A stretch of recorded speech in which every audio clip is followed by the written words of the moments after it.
আমরা সাংবিধানিক প্রতিষ্ঠানগুলোর যাতে দলীয় নিয়োগ না হয়, নির্বাহী বিভাগের অধীনে যাতে না থাকে, প্রধানমন্ত্রীর কর্তৃত্বে যাতে না থাকে, আমাদের নির্বাচন কমিশন যাতে নিরপেক্ষভাবে নিয়োগ হয়, আমাদের পিএসসি দুদক যাতে নিরপেক্ষভাবে নিয়োগ হয়, আমরা সেটার জন্য দাবি জানিয়েছিলাম, ঐক্যমত হয়েছিলাম। তো আমরা এবার খুবই স্পেসিফিক কয়েকটা সংস্কার নিয়েই কিন্তু অন্তর্বর্তী সরকারের সঙ্গে আমরা ঐক্যমত হয়েছিলাম, আলোচনা করেছিলাম।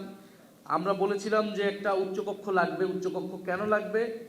বাংলাদেশের যে সংবিধান, সেই সংবিধানকে চেক দেওয়ার জন্য। কারণ যে কোনো সরকার 2/3 মেজরিটি নিয়ে আসে এবং সংবিধানকে কাটাছাড়া করে নিজের মতো করে তারা সংশোধন করে নেয় প্রতিবার। সংবিধানকে একটা চেক অ্যান্ড ব্যালেন্সের জায়গায় রাখা, যাতে নিম্নকক্ষে 2/3 মেজরিটি থাকলেও উচ্চকক্ষে যাতে একটা ব্যালেন্স থাকে, একটা ভারসাম্য থাকে, এবং সংবিধান পরিবর্তনের ক্ষেত্রে যাতে গণভোটের ব্যবস্থাও থাকে। এবং সে উচ্চকক্ষকে আমরা বলেছি ভোটের অনুপাতে করতে হবে, কারণ আসনের অনুপাতে করলে সে উচ্চকক্ষের আসলে কোনো গুরুত্ব নাই, এটা কেবলই অলংকারিক হবে। আমরা সাংবিধানিক প্রতিষ্ঠানগুলোর যাতে দলীয় নিয়োগ না হয়, নির্বাহী বিভাগের অধীনে যাতে না থাকে, প্রধানমন্ত্রীর কর্তৃত্বে যাতে না থাকে, আমাদের নির্বাচন কমিশন যাতে নিরপেক্ষভাবে নিয়োগ হয়, আমাদের পিএসসি দুদক যাতে নিরপেক্ষভাবে নিয়োগ হয়, আমরা সেটার জন্য দাবি জানিয়েছিলাম, ঐক্যমত হয়েছিলাম। তত্ত্বাবধায়ক সরকার ব্যবস্থা, যেটার জন্য গত 16 বছর ধরে আন্দোলন হয়েছে এত, সেই তত্ত্বাবধায়ক সরকার যাতে বাংলাদেশের গণতান্ত্রিক এই কয়টা হলেই যে গণতান্ত্রিক রাষ্ট্র প্রতিষ্ঠা হবে এরকমটা না। গণতান্ত্রিক রাষ্ট্র প্রতিষ্ঠার জন্য আমাদের আরো অনেক কিছু প্রয়োজন, কিন্তু আমরা ধাপে ধাপে আগানোর জন্য এই কয়েকটা সংস্কারে সবচেয়ে বেশি জোর দিয়েছিলাম অন্তর্বর্তী সরকার, যার ভিত্তিতে জুলাই সনদ, যার ভিত্তিতে জুলাই নির্বাচনের সময় গণভোট। এবং আমরা এগুলো বলেছিলাম যে এই সংস্কারগুলো করতে হবে সাংবিধানিক সংস্কার পরিষদের মাধ্যমে।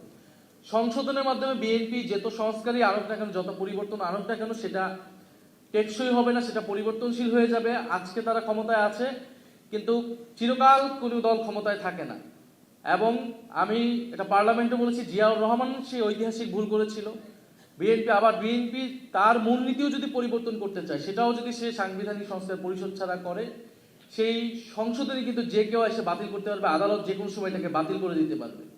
ফলে এইখানে আসলে 72-এর সংবিধানের এই যে ধারাবাহিকতার নামে এইখানে আওয়ামী লীগের যে আদর্শ, আওয়ামী লীগের যে রাজনীতি, সেই রাজনীতিকে পুনঃপ্রতিষ্ঠা করার বা বারবার ফিরে আসার একটা দরজা সবসময় খোলা রাখা হচ্ছে।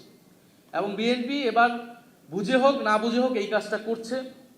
ফলে এই কারণে আমরা বলেছি যে কোনো একটা টেকসই সংস্কার, একটা নতুন যাত্রা করার জন্য আমাদের সাংবিধানিক সংস্কার পরিষদ লাগবে। নোট অফ ডিসেন্টের কথা অনেকবার এসেছে, জুলাই সনদ বনাম আদেশকে পরিণত করা হয়েছে। নোট অফ ডিসেন্ট যে কোনো সিদ্ধান্তে আপনারা দেখবেন যে পার্লামেন্টে অনেকগুলো সিদ্ধান্ত হয়েছে, সেখানে অনেক বিরোধিতা আছে, অনেকের বক্তব্য আছে এই সিদ্ধান্তের সাথে আমি একমত না, বা এই সিদ্ধান্ত এরকম হতে পারতো। তার সেই নোট অফ ডিসেন্টগুলো লিখিত হয়, রেকর্ডেড হয়, কিন্তু সিদ্ধান্ত কিন্তু পাস হয়ে যায়। নোট অফ ডিসেন্ট ঠিক এরকম একটা জায়গায় নোট অফ ডিসেন্ট দেওয়াই হয়েছিল, যেটা একটা হিস্টোরিক্যাল ডকুমেন্ট হিসেবে, রেকর্ড হিসেবে থাকবে। এটা কোনো সিদ্ধান্তে কোনো প্রভাব বিস্তার করবে না।